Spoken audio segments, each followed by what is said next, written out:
चाहे वो 3 कानून लाए गए थे, अलग है किसान के लोगों ने, किसान नेताओं ने और पूरे देश के लोगों ने एक आंदोलन खड़ा किया और सरकार को मजबूरन उस कानून को वापस लेना पड़ा। लेकिन इस बात के लिए आज भी चिंतित हैं, क्या जिस तरह से देश का राष्ट्रीयकरण की जगह निजीकरण होने जा रहा है, खास करके किसानों की जो अधिकार रहे, किसानों की सवाल रहे हैं, किसानों के जो कार्य रहे हैं, उन सारे चीजों का भी निजीकरण हो रहा है और हम सबके लिए बड़ी चिंता का विषय है। अलग सवाल है हमारा खाद का सवाल, अलग सवाल है हमारे जमीन का सवाल, सिंचाई का सवाल, हमारे जो पैदा करते हैं उसका खर्च का 50% लाभ के साथ जोड़ करके उसका दाम दिया जाए, उसका समर्थन मूल्य तय किया जाए। लेकिन इन सब के साथ साथ ये सवाल है कि किसानों की हैसियत, क्या देश की आजादी में जो हमारे पूर्वजों ने कुर्बानी दिया था, चौधरी चरण सिंह जैसे लोग पूरे जिंदगी किसानों की लड़ाई लड़ते रहे। याद करिए, चौधरी चरण सिंह जब सिर्फ एक नेता के रूप में थे तो उन्होंने उत्तर प्रदेश के में जो किसानों पर जो लगता था, जो ऋण था, उस ऋण को माफ कराने के लिए अपने ही सरकार में बगावत करके और उनके ऋण को माफी कराने का काम किया गया था। आज क्या स्थिति, आज देश में जो स्थिति है, कल ही रिपोर्ट आई है इंडियन मिलिट्री फंड का कि देश में, भारतवर्ष में 2305 लाख करोड़ रुपया कर्ज हम लोग लिए हुए, यानी हर व्यक्ति 140 करोड़ जो आबादी है, हर व्यक्ति 1,60,000 रुपए के कर्जदार है। ये तो आम लोगों की बात है।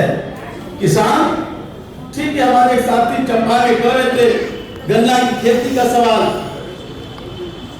और कई सवाल हैं जहां किसानों के जो आज जिंदगी मैसर नहीं है, जिंदगी जीने के लिए नहीं बल्कि मरने के लिए इंतजार करता है, कोई उसके लिए बात सुनने वाला नहीं। राष्ट्रीय जनता दल ने जब सरकार थी, लालू यादव की सरकार थी, और लालू यादव की सरकार ने किसानों के लिए सिंचाई के सवाल को लेकर के और उनके मूल्य को दिया जाए, समर्थन मूल्य दिया जाए और उनको किसी तरह की सुरक्षा दिया जाए, इन सवालों पर लालू यादव की सरकार ने काम करने का काम किया था।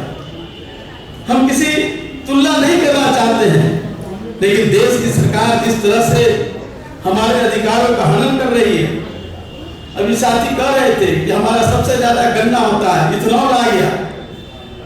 इथेनॉल हमारे लिए अच्छा है या बुरा है, आपको चिंता करना है, आपको इस पर समीक्षा करना है।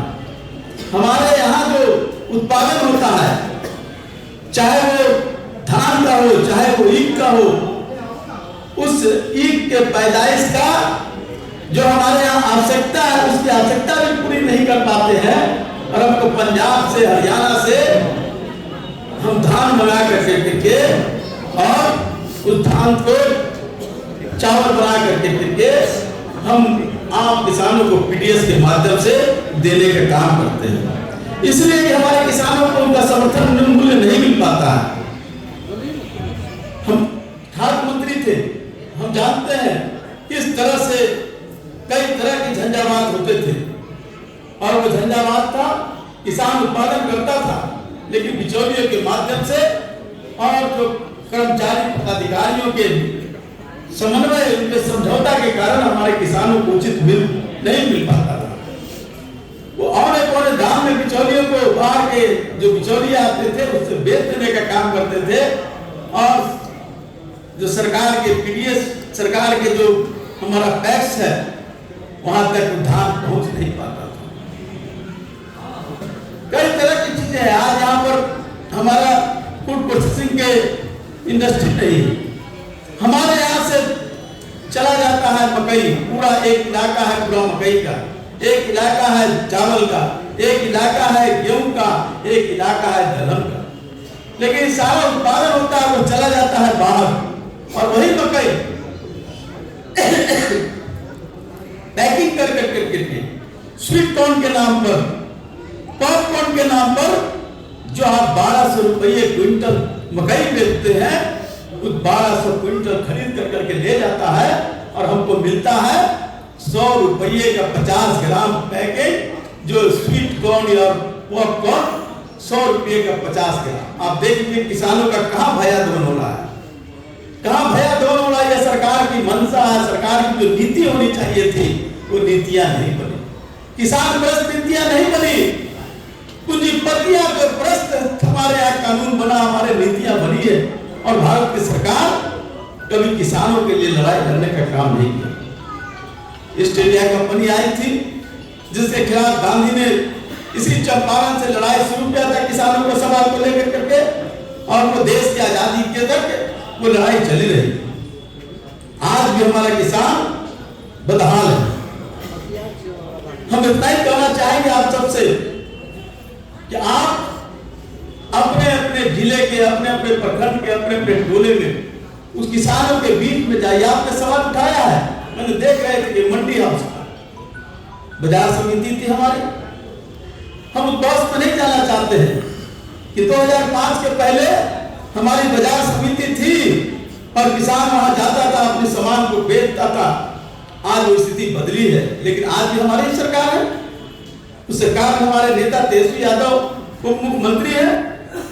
हम बहुत चीजों से बंधे हैं, तो हमारा बाजार समिति नहीं रहने के कारण, मंडी हाउस नहीं रहने के कारण निजी हाथों में, बिचौलियों के हाथों में अपने जो पैदा करते हैं वो चला जाता है। हमारा उचित मूल्य नहीं मिल पाता है, और उचित जब मूल्य नहीं मिल पाता है, हम अपनी बेटी की शादी भी कर्जा लेके करते हैं, अपने बेटी की पढ़ाई भी कर्जा लेके करते हैं, और अपने घर में दाल रोटी भी बनाने के लिए कर्जा लेकर के करते हैं।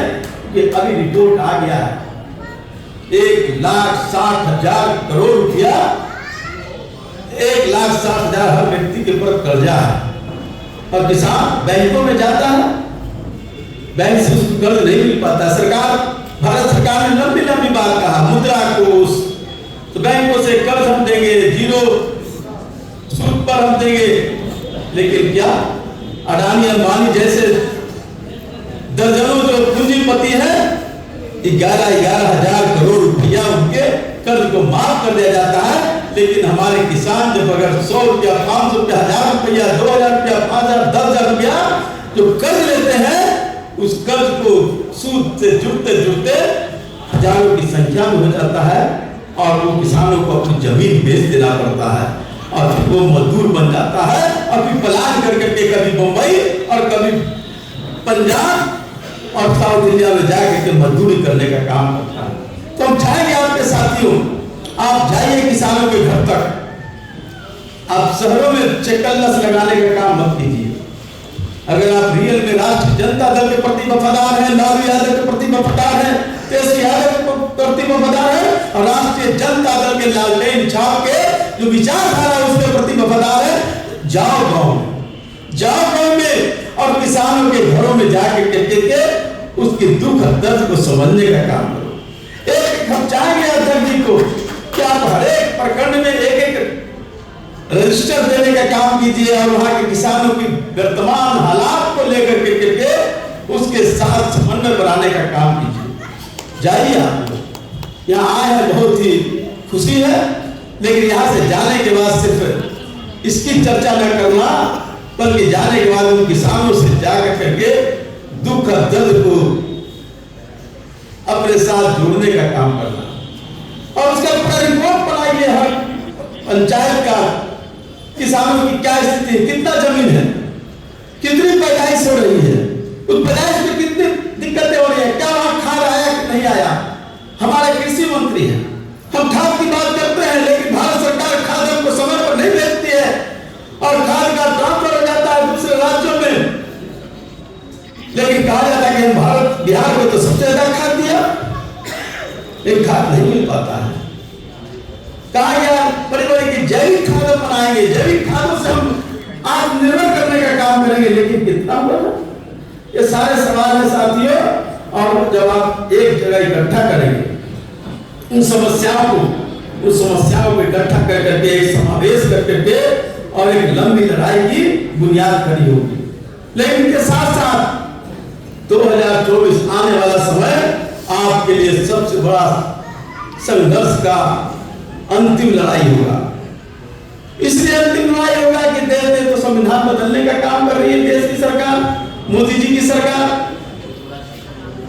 क्योंकि वो तो और उनके जो किसान संगठन है आरएसएस के, वो भी उन्हीं के मुंह में मुंह लगाते हैं, किसान की बात नहीं करते हैं, लंबे लंबे भाषण दिए जाते हैं, लेकिन किसानों की समस्याओं पर चर्चा वो नहीं करते हैं। तो इसलिए 2024 हमारे लिए महत्वपूर्ण है और किसानों के बीच में जाइए, लोगों को बताने का, एहसास कराने का काम कीजिए। समय कम है, चलो देश को बदलने की काम करो। देश में जो लोग शासन कर रहे हैं, जो हमारा शोषण किया हमारे पूर्वज, किसान आत्महत्या कर रहे हैं, यूनिवर्सिटी में छात्र आत्महत्या कर रहे हैं, नौजवान सड़कों पर आत्महत्या कर रहा है, उसका खोज खबर कौन लेगा?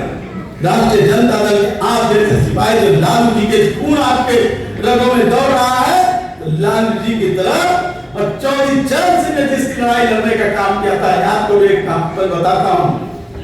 1979 में देश के उप प्रधानमंत्री थे चौधरी चरण सिंह, वो भेद बदल करके गए एक थाने में, अपने मेरठ के थाने में, और उन्होंने कहा कि मेरी भैंस चोरी हो गई है।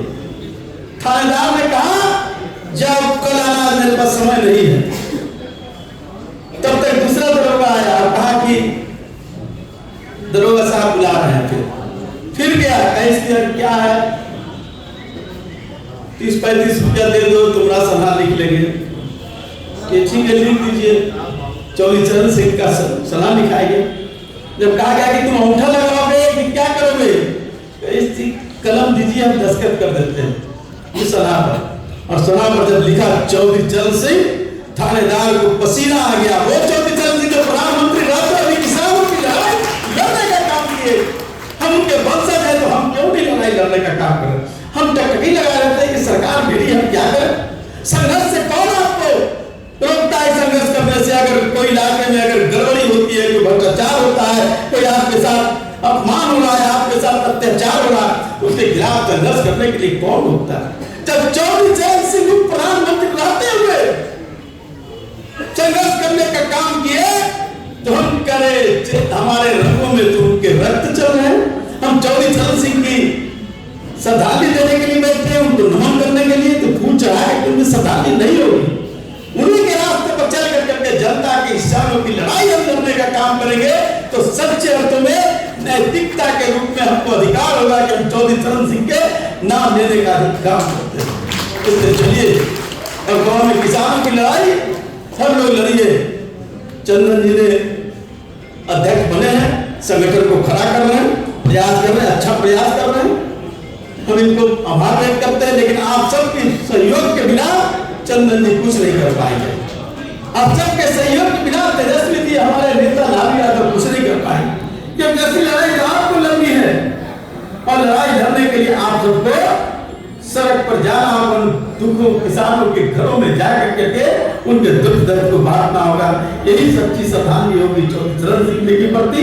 इन्हीं सवालों के साथ मैं अपनी बात करते हुए जय किसान, जय राष्ट्रीय जनता।